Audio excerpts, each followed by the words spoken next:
যেই বান্দার অন্তরে, যেই গোলামের অন্তরে আমি নবীর মহব্বতের ভালোবাসার দরুদ পড়তে জানে না, সেই ব্যক্তির কোন ইবাদত মহান আল্লাহর দরবারে কবুল হয় না। এবার বলবেন হুজুর, এত ছোট মানুষ, আপনার দাড়িও তো জ্বালাই নাই, আপনি এত বড় কথা কেমন করে বলেন? আমি বলবো, আমি আমার ঘরের কথা বলি না। আল্লাহ হাবিব তো জাহানের বাদশা বলেন, ইন্নাদ দুআ মাওকুফুন বাইনাস সামাই ওয়াল আরদ লা ইয়াসআদু মিনহু শাইইন হাত্তা তুসাল্লিয়া আলা নাবিয়্যিক। জোরে বলেন আল্লাহু আকবার। আল্লাহর হাবিব বলেন, বান্দারা, ও সাহাবায়ে কেরামরা, শোনো শোনো শোনো গো, তোমরা যেই কোনো ইবাদত করো না কেন, মসজিদে বসে ইবাদত করো, রাত জেগে জেগে ইবাদত করো, তোমার ঘরের ভিতরে বসে বসে ইবাদত করো, জলসার ভিতরে ইবাদত করো, যে কোনো জায়গায় তোমরা ইবাদত করো। এখানে এই হাদিসের মাধ্যমে দুআ থেকে অর্থাৎ হলো সমস্ত ইবাদত মুহাদ্দিসিন کرام মুরাদ নিছেন। এই দুআ থেকে মুরাদ সমস্ত ইবাদত। সেই সমস্ত বান্দারা আল্লাহর ইবাদত করে, কিন্তু ওই ইবাদতের আগে নবীর উপরে দরুদ যায় না। আমার আল্লাহ বলেন, ও হাবিব গো, ও নবীজি, আপনি বলে দেন, যে বান্দা আপনি হাবিবের হতে পারলো না, সেই বান্দা আমি আল্লাহর কোনোদিন হইতে পারবো না। জোরে বলেন কথা ঠিক না বেঠি?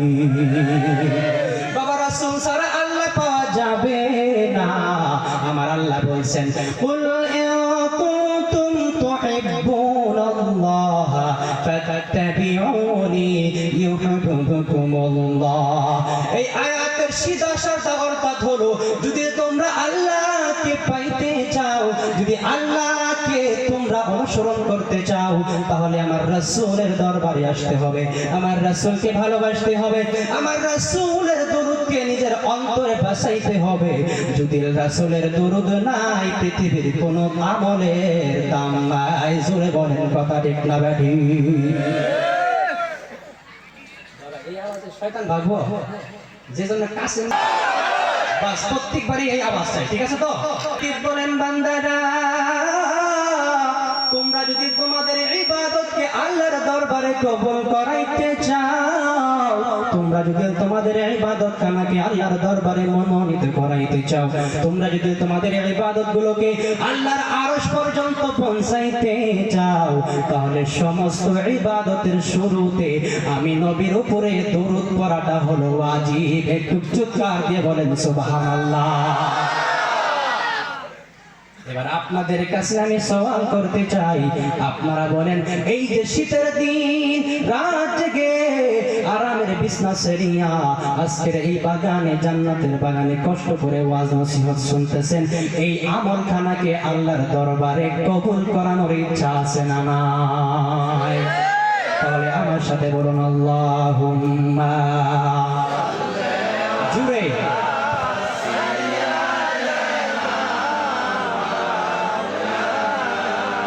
মুহাম্মদ ওয়ালা আলি সাইয়্যিদিনা মাওলানা মুহাম্মদ। আর যারা রাত জেগে রাতের বেলা ঘরের দরওয়াজাটাকে বন্ধ করিয়া তাহাজ্জুদের নামাজ পড়ে মুসাল্লাতে বসিয়া যখন আল্লাহর দিকে দৃষ্টি করে গো, দুইটি চোখের পানি পালায়, আমার আল্লাহ ডাক দিয়ে বলে, ফেরেশতারা রে,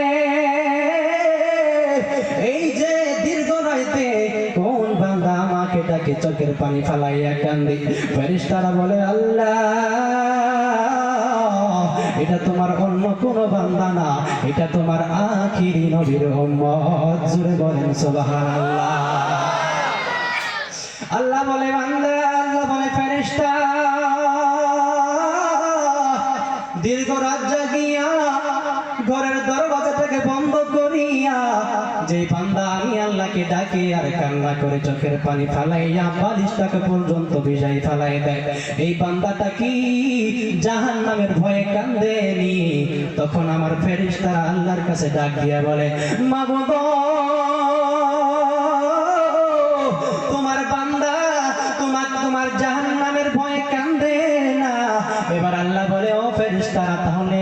ভালো করে খবর নিয়ে দেখো, তাহলে এই বান্দাটা কি জান্নাত পাওয়ার আশায় কান্দেনি? আমার ফেরেশতারা বলেন, ও মাওলাই কারীম, এই বান্দা জান্নাত পাওয়ার আশায় কান্দে না, জাহান্নামের ভয় করেও কান্দে না। এবার আল্লাহ বলে, ফেরেশতারা রে,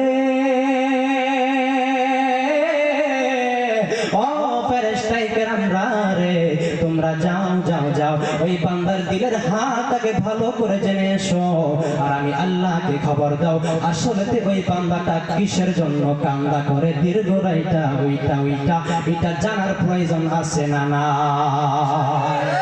একটু জোরে বলেন, আছে না নাই? এই যে পাশের মানুষগুলো কি বলে, আল্লাহর কারীম ফেরেশতারা এসে বান্দার দিলের মধ্যে জায়গা জায়গা দেখে আর বলে, ওগো রব্বুল আলামিন, তোমার বান্দা জাহান্নামের ভয়ে কান্দে না, তোমার বান্দা জান্নাতকে পাওয়ার আশায় কান্দে না। এবার বলো ফেরেশতা, আমার বান্দা কান্দে কিসের জন্য?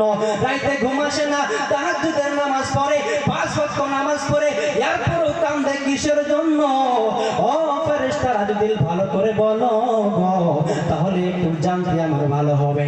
এবার ফেরেশতারা ডাক দিয়ে বলে, মাওলাই কারীম, তোমার বান্দা জান্নাতকে চায় না, তোমার বান্দা জাহান্নামকে ভয় করে না, তুমি যেই কাজের জন্য পৃথিবীতে আগমন করেইছো, সেই বান্দাটা জিন্দেগির ভিতরে মনে করে কয়েকটা নামাজ ছেড়ে দিছে, এই গুনাহটা অন্তরের ভিতরে জাগন দিছে, আর বান্দা তাহাজ্জুদের নামাজ পড়িয়া তোমার তুমি আল্লাহর দরবারে কেন্দে কেন্দে চোখের পানি ফেলিয়ে ফেলিয়ে পানিটাকে ভিজাইতেছে। ওগো মাওলাই কারীম, তুমি এই বান্দাকে কি গিফট দিতে চাও, কি প্রেরণ দিতে চাও, একটু যদি বলো ভালো হবে, তাহলে আমি বান্দাকে একটু খুশখবরি শোনাই দেব।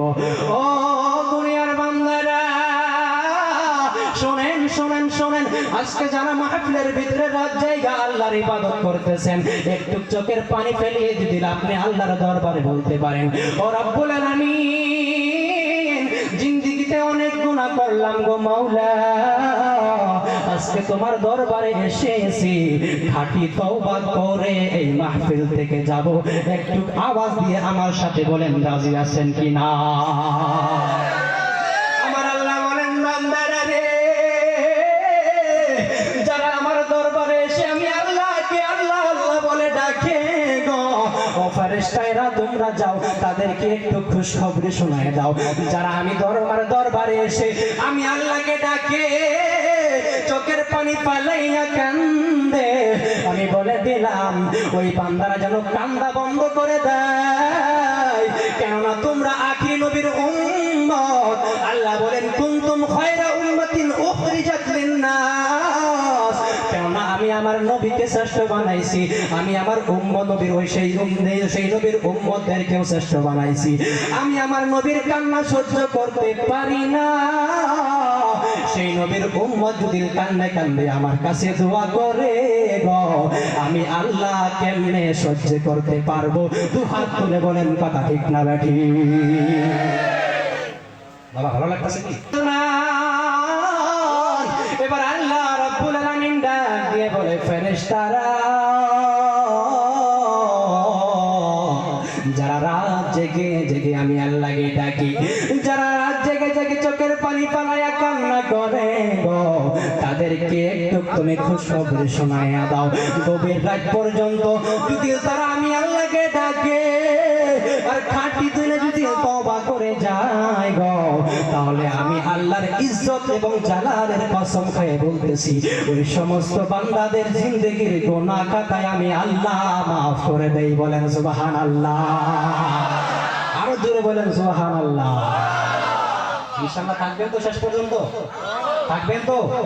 এখন আমার পরে দুইজন কোকিল কণ্ঠ, একজন হলো কলকাতা থেকে আসা, আর একজন আমাদের মুফতি রমজান আলী সাহেব, আপনাদেরকে দুইজনকে শুনতে হবে, শুনবেন তো ইনশাআল্লাহ? আমি তো ছোট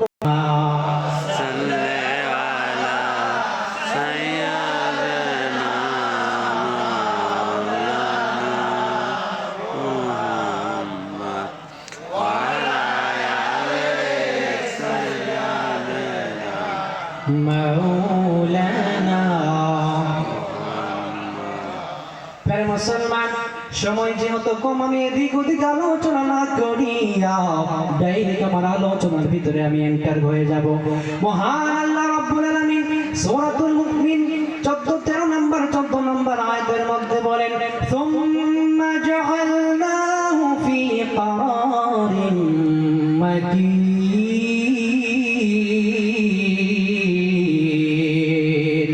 বলেন আল্লাহু আকবার। মহান আল্লাহ রাব্বুল আলামিন বলেন, বান্দা তুমি জানো নি আমি আল্লাহ তোমাদেরকে কি দ্বারাই সৃষ্টি করেছি? এত বড় হইছো শুধু আসমান থেকে বেটে আসো নাই, আমি আল্লাহ রাব্বুল আলামিন তোমাদেরকে কি দিয়ে সৃষ্টি করেছি আজকে এই হাকিকত জানবো, এবং কি আমাদেরকে রব্বুল আলামিন দিয়ে পাঠান এটাও জানবো। আল্লাহ রাব্বুল আলামিন বলেন, বান্দা সবার প্রথম জানো নি তোমাকে আমি আল্লাহ রাব্বুল আলামিন এমন একটা পানির দ্বারাই সৃষ্টি করেছি যে পানিটা মানুষের শরীরে লাগলে গোসল করা ওয়াজিব হয়ে যায়। আর আমরা এই পানির দ্বারাই সৃষ্টি, কিন্তু আমাদের গুরুর আর তাকাব্বুর দিমাগ থেকে যায় না। প্যারে মুসলমান, ওই পানিটা মায়ের পেটের ভিতরে আমার আল্লাহ রাব্বুল আলামিন 40 দিন পর্যন্ত ওই পানিটাকে আমার আল্লাহ রাব্বুল আলামিন খুনে রক্তে পরিবর্তন করে দেন। তারপরে আবার 40 দিন পরে ওই পানিটাকে আমার আল্লাহ রাব্বুল আলামিন রক্ত থেকে মাংসের টুকরা একটু বানিয়ে আমার আল্লাহ পরিবর্তন করেন। তারপরে আবার 40 দিন পরে আমার আল্লাহ রাব্বুল আলামিন বলেন, সূরাতুল মুমিন 13-14 নম্বর আয়াতের তাফসীর উঠাই দেখেন, সেই মাংসটাকে আমার আল্লাহ রাব্বুল আলামিন হাড্ডি দ্বারাই পুরোপূর্ণ কামিল বানাইয়া আপনার মায়ের পেটের ভিতরে যখন 4 মাস হয়ে যায়, তখন আমার হাবিব নবী করিম সাল্লাল্লাহু আলাইহি ওয়াসাল্লাম বলেছেন, সুম্মা ইউবাতুল্লাহু মালিকান বিআরবা'i কালিমাত ওয়া আজালুহু ওয়া রিজকুহু ওয়া আমালুহু আও সাকা আও শাহীদ। চিৎকার দিয়ে বলেন আল্লাহু আকবার। প্রিয় মুসলমান, আল্লাহ রাব্বুল আলামিন যখন কুদরতের দ্বারাই আমাদেরকে আপনাদেরকে মায়ের পেটে 4 মাস যখন মুকাম্মাল হয়ে যায়, তখন আল্লাহর হাবিব বলেন, হাদিসখানা তেলাওয়াত করলাম বুখারী শরীফের ভিতরে কিতাবুল আম্বিয়া বাবু যুররিয়াতি ওয়া আদমের ভিতরে এই হাদিসখানাকে উল্লেখ করেছেন ইমাম বুখারী। ডাক দিয়ে বলেন, ও পৃথিবীর মানুষ, তোমাদের যখন 4 মাস হয়ে যায়, তখন আমার আল্লাহ রাব্বুল আলামিন ফেরেশতাদেরকে হুকুম করে, ও ফেরেশতায়ে কেরামরা, যাও এই বান্দার হাতগুলো মুকাম্মাল হয়ে গেছে, পাগুলো মুকাম্মাল হয়ে গেছে, পুরো বডিটাকে আমি আল্লাহ রাব্বুল আলামিন মুকাম্মাল হিসেবে কমপ্লিট করে দিয়েছি। এবার তুমি যাও, এর সাথে 4টা কথা তুমি নিয়ে যাবা। বলেন সুবহানাল্লাহ। এই বান্দার ভিতরে, যেই বান্দাটা মায়ের পেটের ভিতরে জিন্দেগি কাটাইতাছে গো, এই বান্দা যখন তোমার ভিতরে রূহ ডালা হইল, তখন 4টা কথা তোমাকে আমার আল্লাহ রাব্বুল আলামিন তোমার নসিবে লিখে দিল। 1 নম্বর হলো, বান্দা তুমি জিন্দেগিতে আমালুহু কি প্রকারের আমল করবা সেটা লেখা দেওয়া হইল। তারপরে বান্দা তুমি তোমার পৃথিবীর ভিতরে কয় লক্ষ টাকার মালিক হইবা, কত টাকা কামাইবা, কোন জায়গায় খরচ করবা, এটা আমার আল্লাহ রাব্বুল আলামিন তোমার রিজিক হিসেবে লিখে দিল। 3 নম্বর কথা যেটা আমার রাসূল বলেছেন, তোমার আজালুহু, তুমি কোন জায়গায় কিরকম ভাবে কোন পরিস্থিতিতে এই দুনিয়া থেকে বিদায় নিয়ে যাবা, সেই কথাটা আমার আল্লাহ রাব্বুল আলামিন লিখে দিল। তারপরে 4 নম্বরটা হলো, তুমি দুনিয়াতে কত প্রকারের খারাপ কাজ আর ভালো কাজ করবা, এই 4টি কথা লিখে দিয়ে তুম্মা ইউনফাকু ফীহির রূহ, সেই বডিটার ভিতরে আল্লাহর তরফ থেকে ওই ফেরেশতা আসে তোমার আপনার ভিতরে ওই জানটাকে ঢেলে তোমাকে জিন্দা মানুষ বানিয়ে দিয়েছেন। বলেন সুবহানাল্লাহ। এবার আপনাকে মনে রাখতে হবে, মানুষ সুতরাং 4 মাস পেটের ভিতরে, কয় মাস? 4 মাসের বাচ্চা যখন মায়ের পেটে ছিল, তখন ওই বান্দার হাত হরকত করার ক্ষমতা ছিল না, পাউটা নড়াচড়া করার ক্ষমতা ছিল না, কোনো বডি হিলতো না। যেন মাত্র সেই বডির ভিতরে আমার আল্লাহ রাব্বুল আলামিন রূহটাকে ঢেলে দিছে গো, সেই মাত্র রূহটা ঢালার সাথে সাথে সেই বডিটা মায়ের পেটের ভিতরে হাতটাও লড়তে লাগলো, পাউটাও লড়তে লাগলো, চোখগুলো দিয়ে দেখতেও শুরু করলো, নিয়ে শোনে খাওয়া দাওয়া করে আবার সব কিছু করে। কেননা মায়ের পেটের ভিতরে যখন বান্দার মায়ের পেটের ভিতরে যখন রূহটাকে ঢালা হইল গো, তখন তো বান্দাটা জিন্দা। আর মানুষকে জিন্দা থাকার জন্য দুইটা জিনিস বস্তু একদম ইম্পর্টেন্ট। এক নম্বর হলো অক্সিজেন আর দুই নম্বর হলো রিজিক। জোরে বলেন কথা ঠিক না ব্যাঠিক? যদি আপনারা নিয়েস না নিতে পারেন আর রিজিক না খান তাহলে কি জিন্দা বাঁচবেন? এবার কথা হইল সন্তান মায়ের পেটে শুধু 4 মাস। কয় মাস? এটাকে তো মনে রাখতে হবে এবং বারবার জিজ্ঞাসা করবে, কেননা পুরো তকরীর কোনো ওয়াজ আমার এর উপরে ডিপেন্ডেন্ট। বুঝতে পারছেন তো? শুধুমাত্র বান্দার কয় মাস?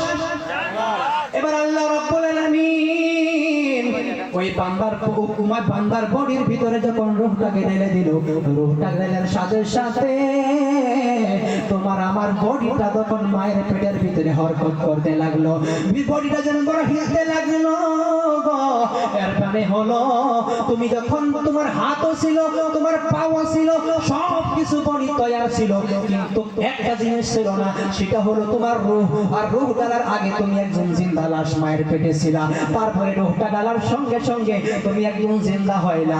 তারপরে 4 মাস থেকে নিয়ে 10 মাস পর্যন্ত ওই সন্তান মায়ের পেটে কিভাবে জন্ম হয় আর কিভাবে জিন্দা থাকে আর কিরকম করে আমার আল্লাহ রাব্বুল আলামিন রিজিক দান করে যার জন্য জিন্দা থাকে, এই প্রশ্নের উত্তর জানার দরকার আছে না নাই? প্যারে মুসলমান,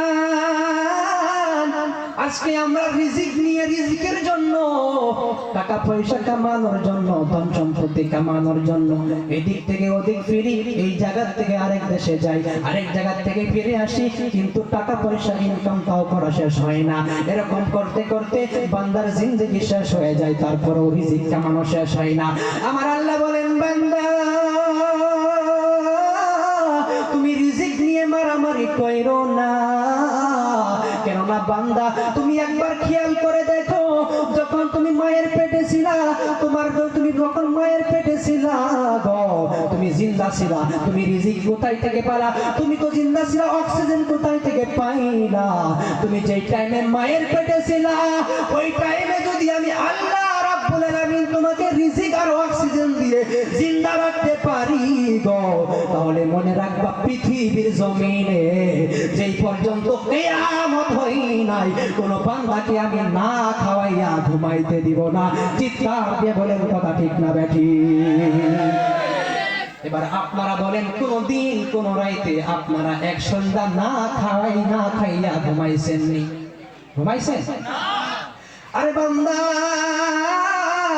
একবার যদি চিন্তা ভাবনা করে দেখো, আমার আল্লাহ রাব্বুল আলামিন যখন মায়ের পেটে ছিলা, রিজিক দিয়ে অক্সিজেন দিয়ে আমার আল্লাহ তোমাকে জিন্দা রাখছে, তুমি দুনিয়াতে না খায়া কোনোদিন মরবা না। এটা কেননা আমার আল্লাহ রাব্বুল আলামিন তোমার রিজিককে তো কমপ্লিট হিসাবে লিখে দিয়েছেন। একটু জোরে জোরে বলেন সুবহানাল্লাহ। এবার আসেন, আমি একটু মা বোনদের কান দৃষ্টি হতে চাই। ও আমার মা বোনেরা, যখন আপনার সন্তান আপনার পেটে থাকে, যখন আপনার সন্তান আপনার গর্ভতে হয়, আপনি ওই টাইমে কোন প্রকারের কাজ করেন? আপনি নামাজ পড়েননি, আপনি রোজা রাখেননি, আপনি হজ করার জন্য আশা রাখেননি, আপনি সদকা করেননি, আপনি যাকাত দান করেননি। কেননা আপনার সন্তান পৃথিবীর জমিন থেকে আপনি যত প্রকারের কাজ করেন, আপনার সন্তান মায়ের পেটের ভিতর থেকে অনুভব করতে পারে। একটু জোরে বলেন সুবহানাল্লাহ। এবার বলবেন, মাওলানা সাহেব এটা আবার কোন কথা বললেন? বাচ্চা তো মায়ের পেটে আবার অনুভব করতে পারে কেমন করে? আসেন আমি বাস্তব ঘটনা আপনাদেরকে শোনাবো, যে ঘটনা দ্বারা প্রমাণ আপনি পৃথিবীর জমিনে মা যা কিছু করে সন্তান সেটা অনুভব করতে পারে। একটু জোরে বলেন, আপনারা এটা শোনার জন্য রাজি আছেন না? না প্যারে মুসলমান, জান্নাতুল আসরার এই কিতাবের ভিতরে পীরানে পীর দস্তগীর হযরত খাজা আব্দুল কাদের জিলানী আল বাগদাদীর পুরো জিন্দেগি নামা লেখা রয়েছে। তিনি জিন্দেগিতে কি করেছেন না করেছেন সমস্ত হিস্টরি লেখা রয়েছে। এই কিতাবের পরে দেখলাম একটা হিস্টরি, এমন হিস্টরি যে হিস্টরিটা যদি মা বোনদের কান পর্যন্ত আওয়াজ যায় তাহলে আমার মা বোনরা একটু বেশি ভালো হতে পারে। ও প্যারে মুসলমান, হযরত আব্দুল কাদের জিলানী যখন মায়ের গর্ভে শুধুমাত্র 4 মাস, কয় মাস? 4 মাস। ভাই 4 মাস আপনাকে ভোটতে বারবার জিজ্ঞাসা করুন কয় মাস? হযরত আব্দুল কাদের জিলানী মায়ের পেটে সুতরাং 4 মাস। 4 মাস পরে যখন তিনার ভিতরে রূহটাকে দান করা হলো, আল্লাহর তরফ থেকে রূহটা দান করার সঙ্গে সঙ্গে হযরত আব্দুল কাদের জিলানীর আম্মা নামাজও পড়তেন, রোজাও রাখতেন, যাকাতও দিতেন। যেহেতু তিনি বাগদাদের জমিনে ছিলেন, ওই জামানায় তো একটু নেকি করার জামানা ছিল, সমস্ত মানুষ নেক পরহেজগার মুত্তাকিন ছিল।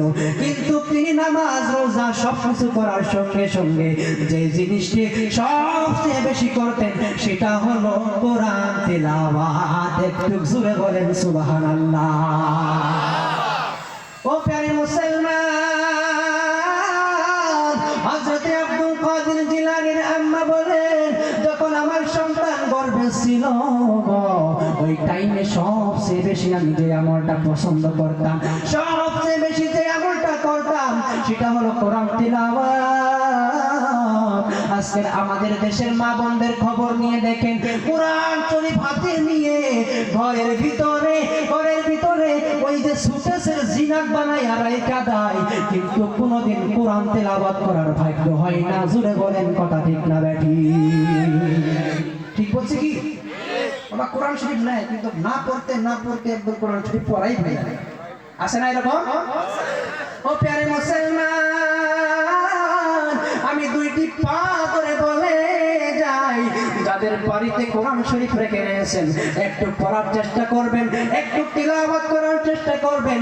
আল্লাহর হাবিব দো জাহানের বাদশা বলেন, যেই ব্যক্তির বাড়িতে কোরআন শরীফ আছে এবং দিন রাত হইতে যদি একটা হরফ তেলাওয়াত করে সেই বাড়িতে আমি আল্লাহ রাব্বুল আলামিন রহমত নাযিল করি, বরকত নাযিল করে দেই এবং সেই বান্দির জিন্দেগি থেকে 10টা করে গুনাহ এবং মাফ করিয়া 10টা করে নেকি আমি আল্লাহ দান করে দেই। বলেন সুবহানাল্লাহ। প্যারে মুসলমান, বলতেছিলাম আব্দুল কাদের জিলানীর আম্মা সবচেয়ে বেশি কোরআন শরীফকে তিলাওয়াত করতেন।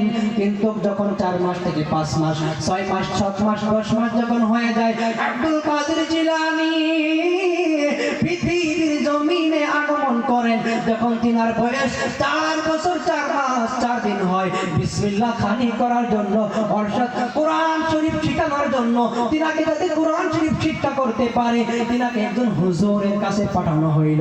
তখন তিনি হুজুরের কাছে যান, ওই হুজুর বলেন, ও সন্তান তোমার নামটা কি? তিনি বলেন, আমার নাম আব্দুল কাদের। বলে, তোমার বাড়ি? বলে, আমার বাড়ি বাগদাদের জমিনে। বলে, তুমি নাকি কোরআন শরীফ শিখার জন্য এসেছো? বলে, হুজুর আমার আম্মা অনেক ইচ্ছা, আমার আম্মাও কোরআন শরীফ পড়ে যাতে আমি সন্তান ও কোরআন শরীফ তিলাওয়াত করতে পারি, এই জন্য আমার মা আপনার কাছে পাঠাইছে যাতে আমি কোরআন শিখতে পারি। হুজুর যখন বললেন, আউযু বিল্লাহি মিনাশ শাইতানির রাজীম, বিসমিল্লাহির রহমানির রহিম, চিৎকার দিয়ে বলেন সুবহানাল্লাহ।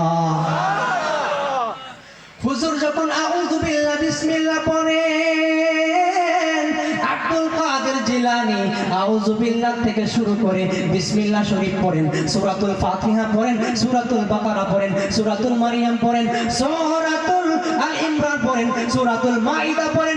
এরকম করে এক সিবারা করতে করতে হযরতে আব্দুল কাদের জিলানী 18 পারা কোরআন শরীফ মুখস্থ করে শোনাই দিয়েছেন। বলেন সুবহানাল্লাহ। বাবা, তিনি 4 বছর 5 বছর ধরে পড়াশোনা করেন না, শুধুমাত্র 4 বছর 4 মাস 4 দিন তিনার বয়স।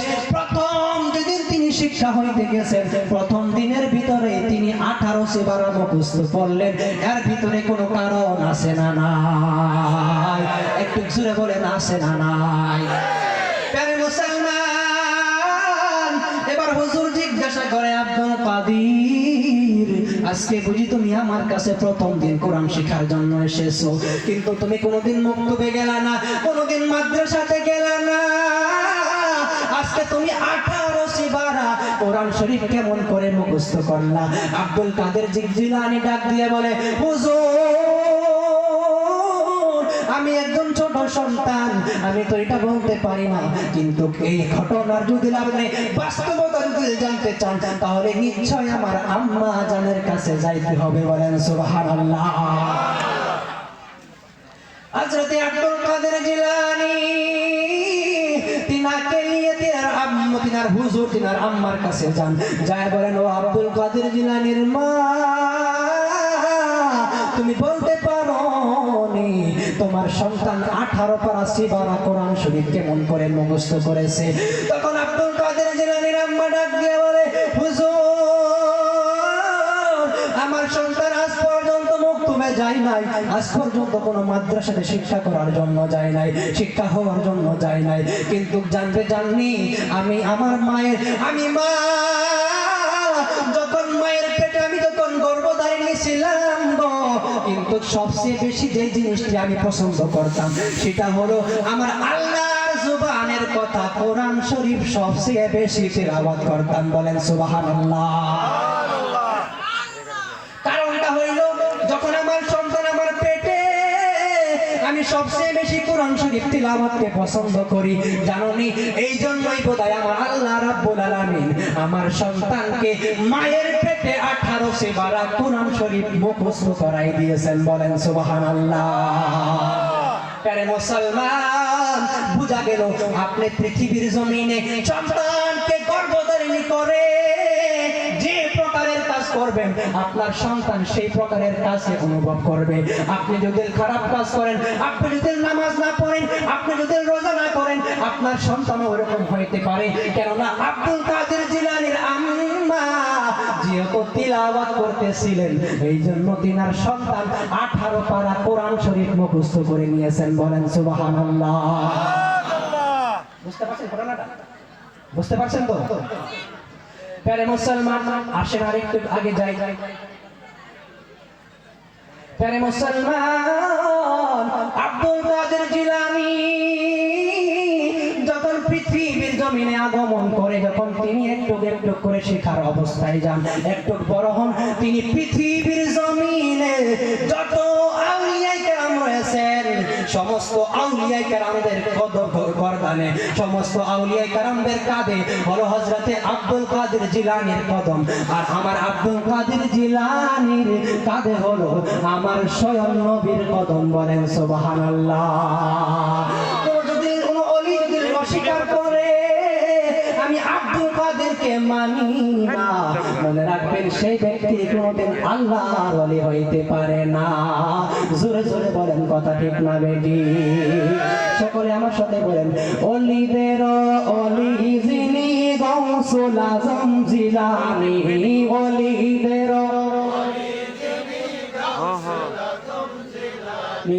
ওলিদের ওলি যিনি গৌসুল আজম জিলানী, বাগদাদে পয়দা কুতুবে রব্বানী, বাবা বাগদাদে পয়দা কুতুবে রব্বানী।